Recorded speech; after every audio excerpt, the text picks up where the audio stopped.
It's Tim Albright with AVNation at InfoComm 2024 in the Crestron booth with my buddy Sam Kennedy. This is Ben. He doesn't have a mic. Well, that's important in a second. So we're doing something different here, Sam. You and I talked about the I12 at ISC. Yes, it's when we announced it. That's physically what the folks are looking at right now. That's what you're looking at right now. Right? Zoom certified now. Microsoft certified now. Teams certified now. Yep. You're shipping now. Yep. Talk about some of the kind of the things that you guys have been able to develop in this camera. Yep. So really excited that we announced these at ISC and been very successful with them. We're outperforming shipping-wise. And in fact, these are the first cameras that Crestron has ever manufactured that are Teams and Zoom certified. So that's why is that important, though? Well, it's important because what we've done historically is we have partnerships, and we still have partnerships with Hudley and Jabra, and that's really critical for us. But we think it's important that Crestron delivers the complete solution in a room, and the fact that we are able to manufacture these cameras as part of our Teams rooms, as part of our Zoom room, we think really sets us up to be extremely successful. Now, historically, up until now, our cameras have only worked with Automate VX, or only been certified in an Automate VX multi-camera solution. And so we have I think by far, the most advanced multi-camera solution in the market.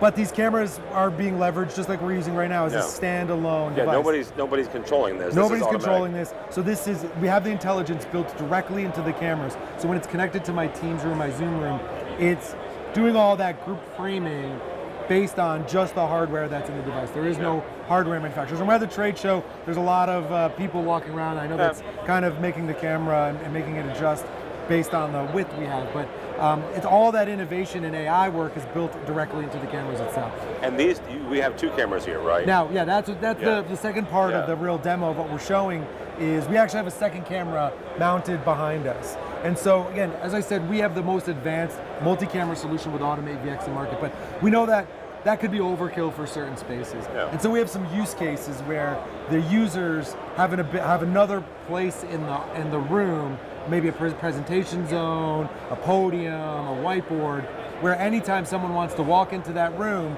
I want the camera to automatically switch over to them. And so one of the use cases is if Ben, again, he goes to the podium, and what you'll see in a moment, the camera's gonna automatically now switch over to Ben. He's gonna literally physically stand in front of the other camera. Traditionally, we would all be seeing the back of Ben. And so what the far end is now seeing is getting this great shot as Ben moves around. It's leveraging that AI capabilities. And so as Ben moves around, it's going to continue to follow him. And I mentioned at the very beginning, Ben doesn't have a microphone. Yeah. Right? And that's important because this wasn't an auditory switch, it was a visual switch. It's a visual switch. So as soon as Ben walks into or anyone walks into that zone, it automatically switches over to any users who are in that zone. All right, so from a user standpoint, right? How complicated is this to set up? Yeah, it's a great question. So all we have, a couple different ways to set it up, but typically it's just they're either paired as a point-to-point Ethernet connection or both paired over the network. And then one of the I12s is plugged into my Teams room, my Zoom room. Got it. And so there's one connection, typically all over USB. That's how we get our Team support. So I have my main camera is connected USB, the other are just paired over the network. So very simple, there's no extra hardware in order to make this work. And like you saw, the users don't have to do anything. They just walk into that zone, they act very natural, and the camera is switched based on that. All right, Sam, somebody wants to find out more about the I12 or everything else. Crestron.com, you can get all the information that you'll ever need. All right, Sam Kennedy from Crestron. For us, for AVNation, go by our website, avnation.tv. That's avnation.tv. Follow along as we bring you more videos from the show floor of InfoComm 2024. All that and more at avnation.tv. That's avnation.tv.